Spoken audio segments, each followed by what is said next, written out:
नमस्कार, देवभूमि समाचार में आपका स्वागत है। मैं हूं आपके साथ दीक्षा चौधरी। उत्तराखंड में साल 2016 के बहुचर्चित स्टिंग ऑपरेशन मामले में एक बार फिर से सीबीआई एक्टिव हुई है। सीबीआई ने बहुचर्चित स्टिंग ऑपरेशन मामले में 4 नेताओं को नोटिस जारी किया है। देखिए रिपोर्ट।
प्राप्त हुआ है और मामला बहुत पुराना है क्योंकि 2016 का मामला है और अभी तक इसके संबंध में ना तो किस न्यायालय से और ना सीबीआई से कहीं से भी कोई पत्र प्राप्त नहीं हुआ है।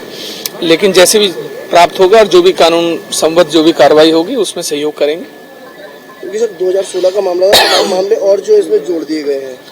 देखिए, ये तो मुझे जानकारी नहीं है क्योंकि विवेचना जारी है। उसमें क्या हुआ है क्या नहीं हुआ वो तो जब पता लगेगा, जब उसके संबंध में सीबीआई अवगत कराएगी। अभी मेरे संज्ञान में कोई मामला नहीं है। सर, अगर मामला इस तरीके का आपको जो नोटिस सर्व होता है तो यहाँ क्या सैंपल देने के लिए तैयार है? भाई, जो कानून संबद्ध कार्रवाई होगी, अगर माननीय न्यायालय में उन्होंने, जैसा कि आप बता रहे हैं कि उन्होंने दस्तक दी है और उन्होंने वहाँ पर एक प्रार्थना पत्र दिया है, माननीय न्यायालय के जैसे आदेश होंगे उसके अनुसार कार्रवाई की जाएगी। इस मामले में उत्तराखंड के पूर्व मुख्यमंत्री हरीश रावत ने केंद्र सरकार पर कटाक्ष किया है। उन्होंने कहा कि हम प्रतिपक्ष में हैं और हमारी आवाज को दबाने का प्रयास किया जाता है और हमारी आवाज को दबाने का प्रयास किया जाता रहेगा। हालांकि उन्होंने ये भी साफ किया कि वो किसी जांच एजेंसी से डरने वाले नहीं हैं और जांच में पूरा सहयोग करेंगे। वहीं बीजेपी नेता और धामी सरकार में मंत्री कटाक्ष करते हुए कह रहे हैं, जो बोया है वो काटेंगे। जब तक मेरा मुंह बोलता है, जब तक मेरे पांव चलते हैं, हमारे दोस्त हमको पूछते रहेंगे और हम प्रतिपक्ष हैं। हम जानते हैं कि हमारी आवाज को दबाने की कोशिश होगी, मगर इसके बावजूद भी, क्योंकि किसी जांच एजेंसी से हमारा कोई बैर नहीं है, हम पूरा सहयोग देंगे। हम पूरा सहयोग देंगे। मुझे अभी तक कोई नोटिस नहीं मिला है। नोटिस मिलेगा, तद अनुसार हम जो है नियम का पालन करेंगे। सर, आपको कानून अपना काम करेगा और जो जांच होगी, जो जांच में दोषी होगा उसको उसकी जगह भेजा जाएगा और उसमें वो खाली अकेले नहीं है, और लोग भी हैं और थोड़ा इंतजार कीजिएगा जांच में क्या आता है। खैर, ये स्टिंग का सच और उस पर सियासत हरीश रावत के वक्त खूब हुई, मगर हरीश रावत की सत्ता जाने के बाद सियासी तूफान शांत था। मगर एक बार फिर से स्टिंग के शोर ने सियासी पारा जरूर बढ़ा दिया है। Bureau report, India watch. मुख्यमंत्री पुष्कर सिंह धामी से सीएम आवास पर प्रधानमंत्री मोदी के प्रमुख सचिव डॉक्टर पीके मिश्रा ने मुलाकात की। इस दौरान सलाहकार अमित खरे, उप सचिव मंगेश घिडियाल ने भी शिष्टाचार भेंट की। वहां पीएम के ड्रीम प्रोजेक्ट के बद्रीनाथ मास्टर प्लान के तहत हो रहे पुनर्निर्माण को लेकर विस्तार से चर्चा की गई। वहीं इस दौरान सीएम ने उन्हें उपहार स्वरूप स्थानीय उत्पाद भेंट किए।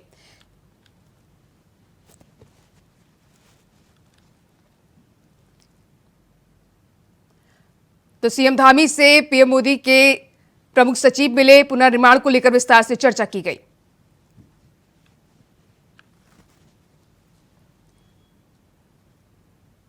तो सीएम धामी से प्रमुख सचिव पीएम के मिले, बद्रीनाथ मास्टर प्लान पर भी चर्चा की गई। हरिद्वार के बेलडा गांव में हुई युवक की हत्या के बाद पुलिस की कार्रवाई को लेकर लोगों में आक्रोश है। दरअसल युवक की हत्या के बाद से कार्रवाई की मांग कर रही महिलाओं पर भी पुलिस की तरफ से लाठीचार्ज हुआ था, जिससे नाराज नेता प्रतिपक्ष कांग्रेस प्रदेश अध्यक्ष और पूर्व सीएम हरीश रावत के नेतृत्व में सीएम से मुलाकात की और हरिद्वार पुलिस की कार्यशैली को लेकर नाराजगी जताई। तो हरिद्वार में बेलडा गांव में हुई हत्या को लेकर सीएम से मिले कांग्रेस प्रतिनिधिमंडल, पुलिस की कार्यशैली पर उन्होंने नाराजगी जताई।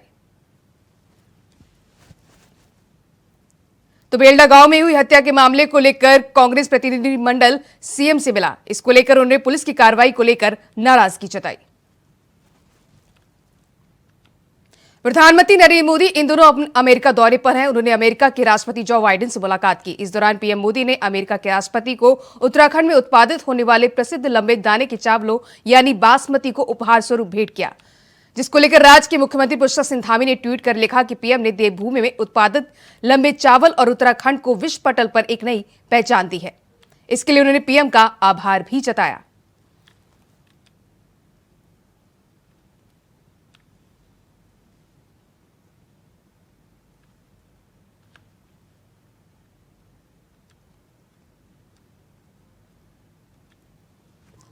देखिए, देश के यशस्वी प्रधानमंत्री नरेंद्र भाई मोदी जी का उत्तराखंड राज्य के प्रति विशेष लगाव और स्नेह रहा है। समय समय पर उत्तराखंड राज्यवासियों का मान और सम्मान बढ़ाने का काम वो करते हैं। हमें इस बात पर बड़ा गर्व है कि उन्होंने अमेरिका में जाकर वहाँ के जो प्रेसिडेंट हैं उनको जो है उत्तराखंड का जो लंबा और सुगंधित चावल है, बहुत फेमस है, प्रसिद्ध चावल है, उसको अमेरिका के राष्ट्रपति जी को देकर गिफ्ट किया है। ये हम सब के लिए बड़ी सौभाग्य की बात है। पर्यटन नगर रानीखेत के सोमनाथ मंदिर मैदान में 30 जून से अग्निवीर की भर्ती जारी है, जो 15 जुलाई तक चलनी है। इस भर्ती में कुमाऊं के 4 पर्वतीय जिले अल्मोड़ा, बागेश्वर, चंपावत के साथ ही सीमांग, पिथौरागढ़ के युवाओं के लिए की जा रही है। तो रानीखेत में अग्निवीर की भर्ती जारी है। सोमनाथ मैदान में यह भर्ती हो रही है। 20 जून से 15 जुलाई तक ये भर्ती है। 4 जिलों के युवाओं के लिए भर्ती है।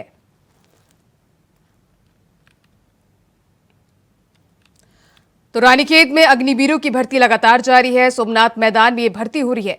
4 जून से ये भर्ती 20 जून से 15 जुलाई तक ये भर्ती है। 4 जिलों के युवाओं के लिए ये भर्ती जारी है।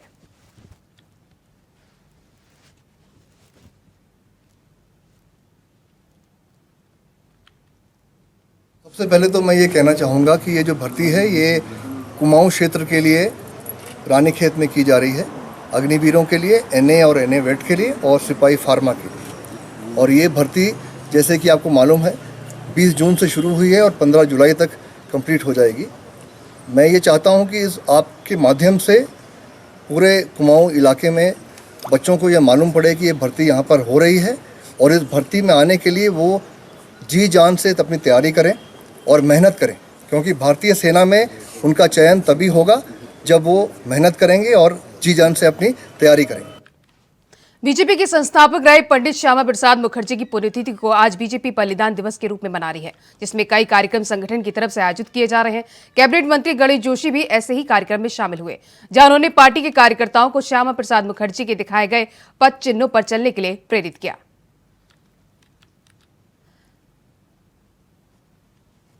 तो देहरादून में श्यामा प्रसाद मुखर्जी की पुण्यतिथि मनाई गई। बलिदान दिवस के रूप में बीजेपी ने बलिदान दिवस के रूप में पुण्यतिथि बनाई। कई कार्यक्रमों का उन्होंने आयोजन किया गया। कैबिनेट मंत्री गणेश जोशी भी इसमें शामिल हुए। तो श्यामा प्रसाद मुखर्जी की पुण्यतिथि मनाई गई।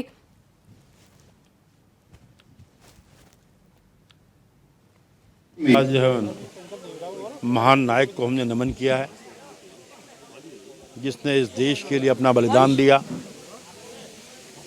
जिसने नेहरू मंत्रिमंडल से इस्तीफा देकर जो उस समय भारत के अंदर 2 संविधान 2 विधान चलते थे, 2 प्रधान चलते थे, उसका विरोध किया। उस समय में कश्मीर में जाने के लिए परमिट की आवश्यकता होती थी, उसका विरोध करते हुए जब पठानकोट से कश्मीर जा रहे थे उनको गिरफ्तार किया गया और जेल के अंदर उसकी हत्या कर दी गई। आज उस महान नायक को नमन करने हम यहाँ पर आए हैं। तो बीजेपी मसूरी मंडल ने डॉक्टर श्यामा प्रसाद मुखर्जी की पुण्यतिथि पर उनको याद किया। बीजेपी कार्यकर्ताओं ने कार्यक्रम आयोजित कर डॉक्टर श्यामा प्रसाद मुखर्जी के फोटो पर पुष्पांजलि अर्पित कर उन्हें श्रद्धांजलि दी। इस मौके पर बीजेपी मसूरी मंडल के पूर्व अध्यक्ष मोहन पेटवाल ने कहा कि डॉक्टर श्यामा प्रसाद मुखर्जी ने देश की एकता और अखंडता के लिए कभी समझौता नहीं किया। उन्होंने कहा कि प्रधानमंत्री नरेंद्र मोदी द्वारा डॉक्टर श्यामा प्रसाद मुखर्जी के सपनों को साकार करने के लिए लगातार काम कर रहे हैं। आज अमेरिका जैसा प्रभावशाली देश प्रधानमंत्री नरेंद्र मोदी की मेहमान नवाजी कर रहा है, जो देश के लिए गर्व की बात है। तो मसूरी में श्यामा प्रसाद मुखर्जी को याद किया गया। भाजपा कार्यकर्ताओं ने उन्हें श्रद्धांजलि दी।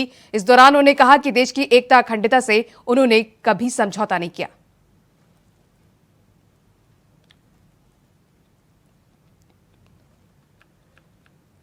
गई यहाँ पर भाजपा मसूरी मंडल द्वारा और यहाँ पर गोष्ठी का आयोजन किया गया है।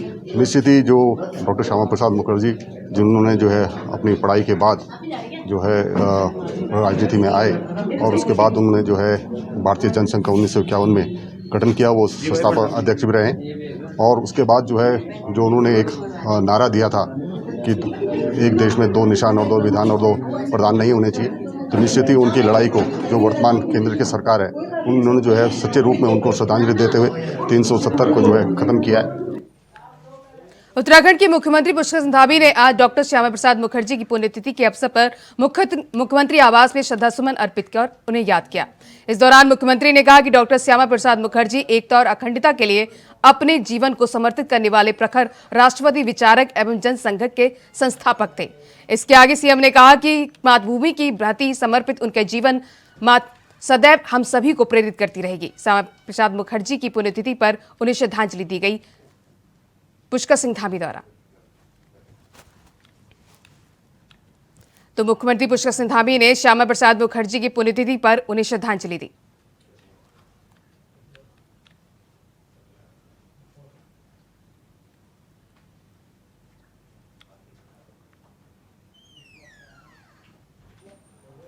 केदारनाथ मंदिर के गर्भगृह में लगे सोने के आरोप पर आज जांच की जा रही है। पर्यटन मंत्री सतपाल मलिक ने केदारनाथ मंदिर प्रकरण में जांच के आदेश दिए। सतपाल महाराज का कहना है कि जांच के बाद दूध का दूध और पानी का पानी सामने आ जाएगा। दरअसल केदारनाथ धाम के गर्भगृह में लगे सोने का पीतल में बदलने की वीडियो सोशल मीडिया पर जमकर वायरल हो रही थी। वीडियो वायरल होने के बाद धाम के तीर्थ पुरोहितों ने दान में अनियमितता का आरोप लगाया था, जिसके बाद से कांग्रेस सहित तमाम विपक्षी पार्टियों ने तीर्थ पुरोहितों के आरोपों को सच बताते हुए राज्य सरकार से एसआईटी की मांग की थी। लेकिन अब राज्य के पर्यटन मंत्री सतपाल महाराज ने जांच के आदेश दिए हैं।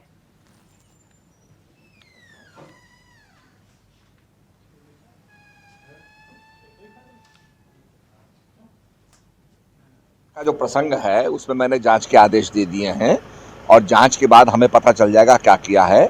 जो दानदाता है उसने सोना लगाया है, सोने के अंदर कुछ किया जाता है, सोने को मजबूत करने के लिए, उसको टफनेस के लिए किया जाता है। तो वो पूरा जांच का प्रसंग है, जांच के बाद हमें पता चल जाएगा क्या स्थिति। मुख्यमंत्री पुष्कर सिंह धामी ने कैंप कार्यालय देहरादून में एमटीबी साइकिलिंग एक्सपेडिशन के दल को हरी झंडी दिखाकर रवाना किया। दरअसल सामाजिक जागरूकता को बढ़ावा देने के लिए ये साइकिलिंग एक्सपेडिशन उत्तराखंड के भ्रमण पर निकले हैं। उल्लेखनीय है कि केंद्र सरकार की तरफ से शुरू की गई प्राइवेट क्लेंज स्कीम के तहत सीमांत गांव के व्यापक विकास और चिन्हित सीमावर्ती गांव में रहने वाले लोगों को जागरूक करने के लिए कार्यक्रम किए जा रहे हैं। अभियान में 6 सदस्य शामिल हैं जो 11 जिलों से गुजरेंगे।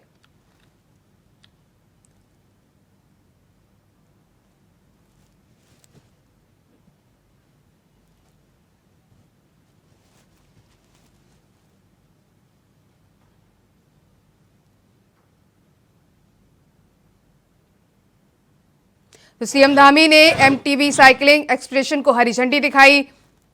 हरी झंडी दिखाकर सीएम धामी ने इसे रवाना किया।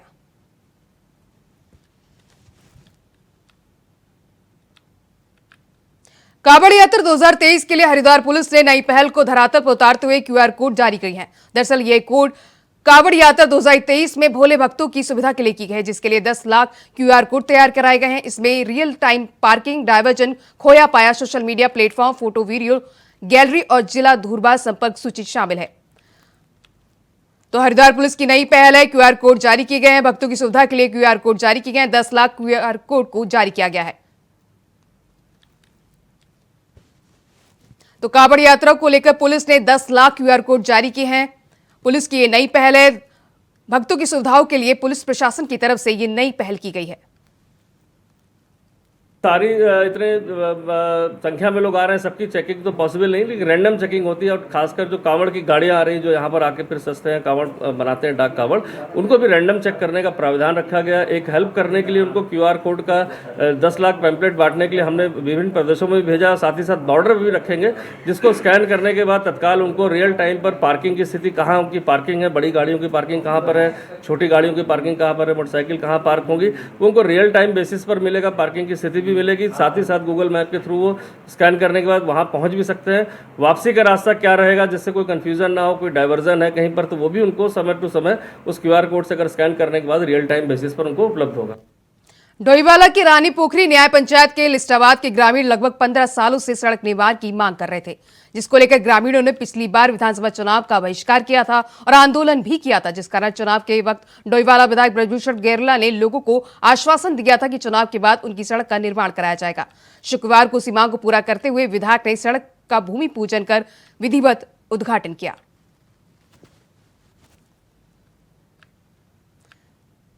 तो डोईवाला में ग्रामीणों की मांग पूरी हुई, सड़क का निर्माण हुए विधायक ने भूमि पूजन किया। 15 साल से ग्रामीण सड़क की मांग कर रहे थे।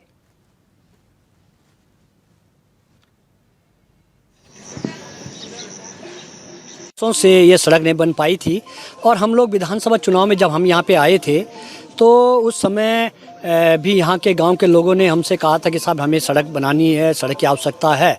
और क्योंकि पिछले समय भी हमारे क्षेत्र में आदरणीय त्रिवेंद्र सिंह रावत जी ने बहुत सड़कें बनाई हैं, लगभग 192 करोड़ की सड़कें उन्हें पूरे अपने इस विधानसभा के अंदर बनी थी। तो आपात स्वरूप कुछ सड़कें रह गई थी, ये भी प्रस्तावित थी कि इस पर भी बहुत जल्दी हम करेंगे। लेकिन जब मैं विधायक बना तो विधानसभा चुनाव में मैं जनता के बीच में गया था, गांव में हमने बैठकें करी थी, लोगों की मांग थी कि साहब इसको सर्वोच्च प्रायोरिटी पे इसको होना चाहिए। तो हमारे गांव के हमारे जो भी हमारे प्रधान उप प्रधान जी हैं, हमारे जिला पंचायत सदस्य हैं, हमारे हमसे लगातार वो कह रहे थे कि साहब इस सड़क को आप बहुत जल्दी बनाए। तो मेरे सर्वोच्च प्रायोरिटी में जिसे कहते हैं प्राथमिकता में ये सड़क थी। तो इस सड़क का हमने फिर मेरे विभाग के PWD से भी हमारे अधिशासी अभियंता धीरेन्द्र जी और हमारी उनकी सारी टीम इसमें लगे, इसका एस्टीमेट बना, इसका और शासन से हमने इसको स्वीकृति करवाई। और मैं अपनी सरकार का, मुख्यमंत्री जी का भी बहुत आभार प्रकट करता हूँ। लागत है 45 लाख रुपए से भी बनाई जानी है और इस पर इंटरलॉकिंग टाइल द्वारा सड़क का पुनर्निर्माण किया जाएगा और लगभग 700 मीटर लंबाई में ये बननी है। और इसके लिए हमारे माननीय क्षेत्रीय विधायक जी ने प्रयास किया है और इसका साथ दे दूसरा अब आज कल से इसका काम स्टार्ट हो जाएगा। रामनगर विकास खंड के अंतर्गत ग्राम सालवे पश्चिम क्षेत्र के एक महिला का संदिग्ध परिस्थितियों में घर में अंदर शव मिला, जहां शव मिलने से परिजन में हड़कंप मच गया। आपको बता दें कि घटना के संबंध में कोतवाल अरुण कुमार सैनी ने जानकारी देते हुए बताया कि उक्त गांव में रहने वाली महिला का शव उसी के घर में एक कमरे में मिला, जिसके बाद घटना की जानकारी मिलते ही पुलिस प्रशासन ने शव को कब्जे में लेकर मामले की जांच में शुरू कर दी है। तो रामनगर में संदिग्ध परिस्थितियों में एक महिला का शव मिला, उस घर के अंदर ही महिला का शव मिला। शव मिलने से परिजनों में हड़कंप मच गया है। सूचना पहुंची पुलिस प्रशासन जांच पड़ताल में जुट गई है।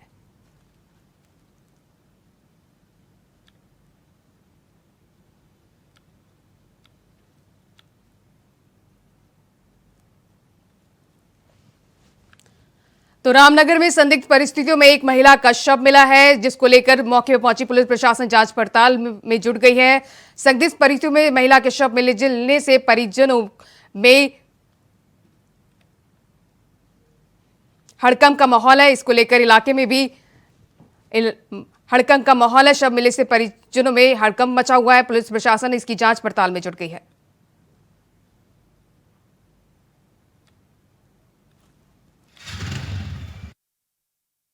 मम्मी के साथ मेरा ऐसा हुआ, मैं बाहर सो रखा था बिस्तर पर अपने, वहीं सोता था मम्मी के अपनी। तो बाहर ये गए, जो मम्मी थी जिसके साथ बैठी गई रहती थी, वो बोले मेरे से मनोज उठ तो तेरी मम्मी को क्या हो गया देख। तो गया मैं मम्मी को, तो इतने में ठंडी सुन पड़ गई थी। उसके बाद फिर पता नहीं इन्होंने कह रहे यहाँ रस्सी काटी मैंने गले में से। फिर रात के 12:30 देखिए 112 डायल 11 को हमें सूचना मिली थी कि एक सावलदी में एक महिला का शव घर के अंदर है, तो मौके पर पुलिस द्वारा शव को जाकर अपने कब्जे में लिया गया है और उसको पोस्टमार्टम के लिए भिजवा दिया गया है। प्रथम दृष्टया मामला हैंगिंग का है, बाकी अन्य पहलू की पुलिस द्वारा जांच की जा रही है।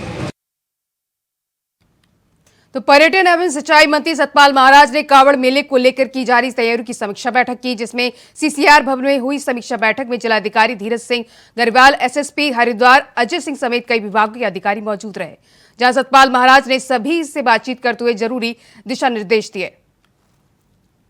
तो हरिद्वार में सतपाल महाराज ने समीक्षा बैठक की। कांवड़ यात्रा को लेकर यह समीक्षा बैठक की गई। इस बैठक में तैयारियों को महाराज ने समीक्षा बैठक की। इस दौरान उन्होंने अधिकारियों को जरूरी दिशा निर्देश दिए। तो हरिद्वार में सतपाल महाराज ने कांवड़ यात्रा को लेकर समीक्षा बैठक की। इस दौरान उन्होंने अधिकारियों को जरूरी दिशा निर्देश दिए।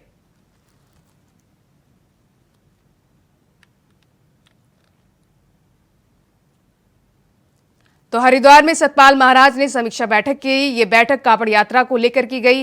इसके साथ ही तैयारियों की महाराज ने समीक्षा बैठक की। इस दौरान उन्होंने अधिकारियों को जरूरी दिशा निर्देश दिए।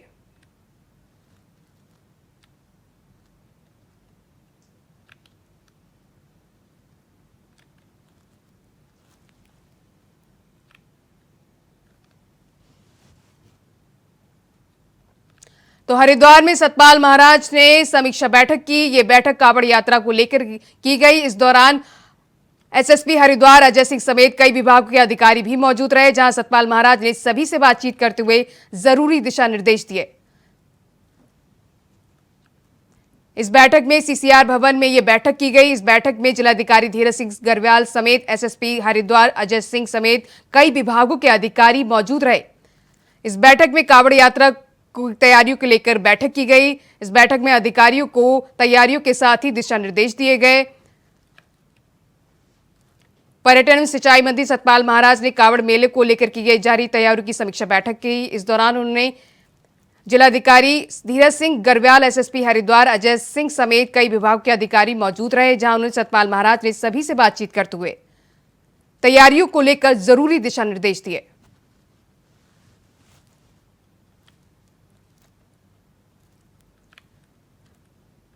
तो कांवड़ यात्रा को लेकर तैयारियां शुरू हो गई हैं। इसको लेकर बैठक की गई। बैठक में तैयारियों को लेकर बातचीत की गई, चर्चा की गई। इसके साथ ही उन्होंने अधिकारियों को दिशा निर्देश भी दिए। सतपाल महाराज ने ये समीक्षा बैठक ली। ये बैठक हरिद्वार में हुई। ये बैठक सीसीआर भवन में आयोजित की गई। इस बैठक में जिलाधिकारी समेत कई अधिकारी भी मौजूद रहे। इसमें पूरी तैयारियां हैं और इसमें जो ट्रैफिक प्लान की स्थिति हमने उसकी जानकारी प्राप्त की और यात्रियों के ठहरने और पार्किंग की स्थिति के बारे में जानकारी प्राप्त की। जो क्षतिग्रस्त रोड हैं उनकी मरम्मत हो रही है और डामरीकरण हो रहा है, कार्य तेज़ी से चल रहे हैं। इसके साथ साथ कांवड़ियों की सुरक्षा की दृष्टि से भी हम लोगों ने जायजा लिया है। जगह जगह कैंप बनेंगे और लोगों की जो है व्यवस्था होगी। इसके साथ साथ मैंने आदेश दिए हैं कि हेलीकॉप्टर से जो है कांवड़ियों पर पुष्प वर्षा की जाए। जो कांवड़ी यहाँ आते हैं वो भगवान शंकर के भक्त होते हैं, उनका अभिवादन करना, सत्कार करना हमारा धर्म है। इसके साथ साथ मैंने जो कहा है कि लोकल मर्चेंट जो है, स्थानीय जो यहाँ पर व्यापारी हैं, उनके हितों की भी रक्षा की जाए, क्योंकि ये रोजी रोटी कमाने का उनका एक अवसर होता है, तो उनके हितों की भी रक्षा की जाए। तो इस प्रकार से पूरी समीक्षा बैठक हुई है और उसमें लॉ एंड ऑर्डर को देखते हुए, सभी चीज़ों को देखते हुए समीक्षा की गई और मैं समझता हूँ कि निश्चित रूप में सभी कांवड़ियों की यात्रा जो है सुसंपन्न होगी और भगवान शंकर की कृपा से ये यात्रा सफल होगी। उत्तराखंड को लेकर मौसम विभाग ने राज्य में 28 से 29 तारीख के बीच मानसून दस्तक होने की जानकारी दी। वहीं मौसम विभाग के डायरेक्टर विक्रम सिंह ने जानकारी साझा करते हुए कहा कि अभी प्रदेश में प्री मानसून चल रहा है। राज्य के कई इलाकों को चिन्हित भी किया जा रहा है जहां पर भारी बारिश के आसार हैं। उन्होंने कहा कि देहरादून में बीते दिनों हुई बारिश के चलते सड़कों में जलभराव की स्थिति देखने को मिली, जिसको लेकर मुख्यमंत्री पुष्कर सिंह धामी ने स्मार्ट सिटी के कार्य तय समय पर पूरे होने के निर्देश दिए हैं। वहीं बीजेपी प्रवक्ता वीरेंद्र बिष्ट ने कहा कि अभी मानसून आने में समय है, उससे पहले ही सभी कार्य तय समय पर पूरे हो जाएंगे। तो उत्तराखंड में मानसून की दस्तक को लेकर मौसम विभाग ने दस्तक लेकर जानकारी दी। 28 से 29 जून को यह दस्तक देगा मानसून। मौसम विभाग ने यह जानकारी दी। मानसून से पहले कार्य पूर्ण करने के निर्देश दिए गए। देहरादून महानगर का क्षेत्र काफ़ी लंबा है, काफ़ी बड़ा क्षेत्र है। कहीं काम पूरा हो गया है, कहीं काम चल रहा है, कहीं पूरा होने को है। जहाँ तक माननीय विधायकों का प्रश्न है कि वो संतुष्ट नहीं हैं या वो नाराज हैं, उनके नाराजगी के कारण दूसरा हो सकता है, क्या उनका अधिकारियों के साथ या कर्मचारियों के साथ कोई समन्वय नहीं बन पा रहा है, वो एक कारण हो सकता है। लेकिन जहाँ तक विकास कार्य है, विकास कार्य तेजी से हो रहे हैं, गुणवत्ता से हो रहे हैं।